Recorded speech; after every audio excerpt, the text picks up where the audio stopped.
My dear students, I welcome you to the lecture of compulsory English. In this lecture, we are going to discuss about précis writing part 2. Now, how to write a précis. précis म्हणजे 1/3 सारांश कसा लिहायचा. précis writing is a complex activity. 1/3 किंवा सारांश लिहिणे ही अतिशय गुंतागुंतीची कार्यविधी आहे. The skills of seeking out specific and important information from a passage, interpreting the hidden meaning of a passage, identifying the point of view of the writer, and capturing the tonal qualities of the writer are integral to the writing of a précis. आता काही कौशल्य लागतात की महत्त्वाची आणि विशेष अशी माहिती वेगळी काढायची त्या उतार्यातून, त्यातलं गुप्त अर्थ शोधून काढायचा, त्यातल्या त्या लेखकाचा दृष्टिकोन शोधून काढायचा, नंतर त्या कोणत्या टोनमध्ये लिहिलेलं आहे, ते कोणत्या मूडमध्ये लिहिलेलं आहे, त्याचे गुण शोधून काढायचे त्या रायटरचे. आणि हे सगळेच्या सगळे मुद्दे 1/3 सारांश लिहिण्याला अतिशय अविभाज्य असे आहेत. ही आपण 1/3 लिहिण्यापासून ही मुद्दे वेगळे काढू शकत नाही. या मुद्द्याला धरूनच आपल्याला 1/3 म्हणजे précis रायटिंग करावी लागते. The skills of composition such as expressing ideas as well of sentiments and dealing with information clearly and coherently are also a part of this exercise. आता तुम्ही रचना करता, निबंध लिहिता किंवा कोणतंही लिखाणाचं कार्य करता, जसं तुम्ही एखादी कल्पना अभिव्यक्त करत आहात, तुमच्या भावना व्यक्त करत आहात आणि या भावना त्या माहितीशी संबंधित आहे, तर तुम्हाला ही माहिती अतिशय स्वच्छपणे आणि एकसंधपणे लिहावं लागते.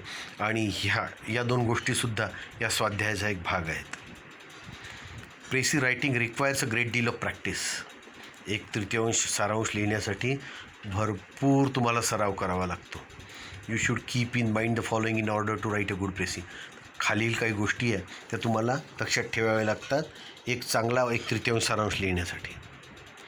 Comprehending a passage is the first step towards writing a good précis. Therefore read the passage carefully at least 2 to 3 times. पहिला मुद्दा महत्त्वाचा आहे. पहा, कोणत्याही उत्तरा दिलेला समजून घेणे, पूर्णतः समजून घेणे ही पहिली पायरी आहे एक चांगला 1/3 सारांश लिहिण्याची. आणि म्हणून तो पॅसेज काळजीपूर्वक वाचा, तो उतारा काळजीपूर्वक वाचा, कमीत कमी 2 ते 3 वेळा वाचा. Number 2, pick out the essential ideas and information from a given passage and express them in sentences of your own. मग महत्त्वाच्या कल्पना घ्या, त्यातली माहिती तीसुद्धा घ्या आणि त्या उतार्याला एका व्यवस्थित शॉर्ट फॉर्ममध्ये त्याचं रफ आयडिया काढून घ्या आणि त्यांना तुमच्या शब्दात अभिव्यक्त करा. Leave out repetitions, illustrations and example that may be present in the original passage. मूळ उतार्यात जे काही पुनरावृत्ती आहे, परत परत आलेल्या गोष्टी, काही उदाहरणं असतील, काही निदर्शने असतील, तर ती काढून टाका.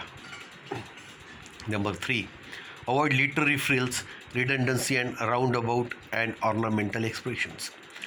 अवॉइड लिटररी फ्रिल्स म्हणजे खूप साहित्यिक अलंकारिक भाषेत लिहू नका. पुनरावृत्ती टाळा, रिडंडन्सी. आणि राऊंड अबाउट म्हणजे असं संदिग्ध जे काही बोलणे आहे, आडून दुरून लांबलचक, ते टाळा. आणि अतिशय भारी भारी शब्द जे आहे, भारी भारी अभिव्यक्ती आहे, तीसुद्धा टाळा. Number 4, replace complex sentences and clauses in the original passage with shorter and simpler sentences that are interlinked in terms of the main ideas in the original passage.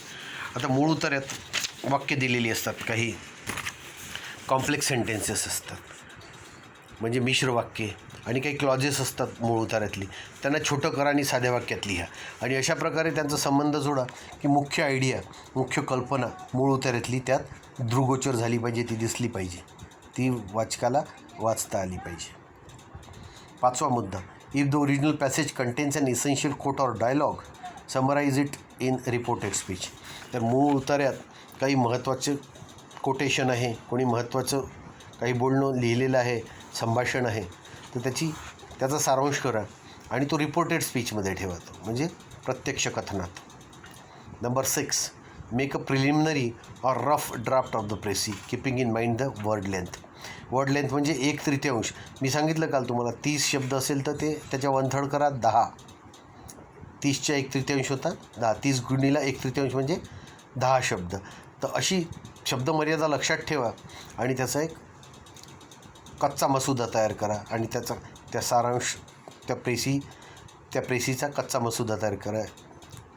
Then make necessary revisions of the draft until it acquires coherence and precision and becomes good enough to be the final draft. नंतर आवश्यक त्या उजळण्या करा त्या कच्च्या मसुद्याच्या, जोपर्यंत त्यात एकसंधता आणि अचूकता येत नाही. आणि इतकं चांगलं करा त्याला की तो फायनल ड्राफ्ट झाला पाहिजे तयार तुमचा, म्हणजे शेवटचा अंतिम मसुदा तयार झाला पाहिजे. After the final draft is ready, choose an appropriate heading. आणि जसा तुमचा अंतिम मसुदा तयार झाला तर एक योग्य शीर्षक निवडा. All said and done, you must strive for accuracy of meaning while writing a precis. आता सगळं बोलून झालं आहे, तयार झालं आहे तुमचं, आता लिहून झालेलं आहे. मग काय करा, तुम्हाला प्रयत्न केले गेले पाहिजे की अतिशय अचूक असा अर्थ निघाला पाहिजे जेव्हा तुम्ही तो 1/3 सारांश लिहिता तेव्हा. While simple sentence structures are always preferred in a précis, extremely short, choppy sentences are to be avoided lest these erase the smooth movement of ideas.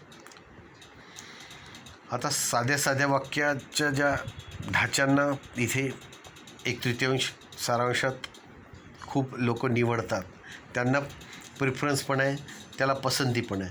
पण अतिशय छोटे तुकडे केलेले जर वाक्य असतील तर ते तुम्ही टाळा. कारण काय होते त्यांनी, नाही तर तुमच्या आयडियाची जी स्मूथ मुवमेंट आहे, व्यवस्थित चालू आहे कल्पनेचा विस्तार, तर तो छोट्या वाक्यांनी तुटू शकतो. एकदम छोटी वाक्य नकोत आणि एकदम मोठी पण नको. Personal opinion has no place in a precis since it is not an essay and hence you should avoid presenting them. लक्षात घ्या की महत्त्वाचं जे तत्व आहे या प्रेसी रायटिंगचं, तर तुमच्या वैयक्तिक मतांना या सारांशात बिलकुल स्थान नाही, कारण हा निबंध नाही आहे. आणि म्हणून तुम्ही मग तुमची जी का वैयक्तिक मते आहे ती प्रस्तुत करणे टाळा. Also you should not write any conclusive remark at the end of the precis. आणि म्हणून तुम्ही काही समापनपर किंवा तुमचा अंतिम रिमार्क, तुमचं अंतिम मत त्या सारांशाच्या शेवटी बिलकुल मांडू नका. तुम्हाला काही अधिकार नाही आहे. तुम्हाला मूळ उताराच टिकवून ठेवायचा आहे. Aim to achieve unity, completeness, conciseness and coherence in a precis. पहा काय उद्देश ठेवा, तर तुम्हाला एकता साधता आली पाहिजे, संपूर्णता साधता आली पाहिजे, संक्षिप्तता साधता आली पाहिजे आणि एकसंधता असली पाहिजे त्यात. म्हणजे तो उतारा 1/3 जरी केला तरी तुटका वाटायला नको, तो एकसंधच वाटला पाहिजे. This is all about precis writing part 2. Thank you very much.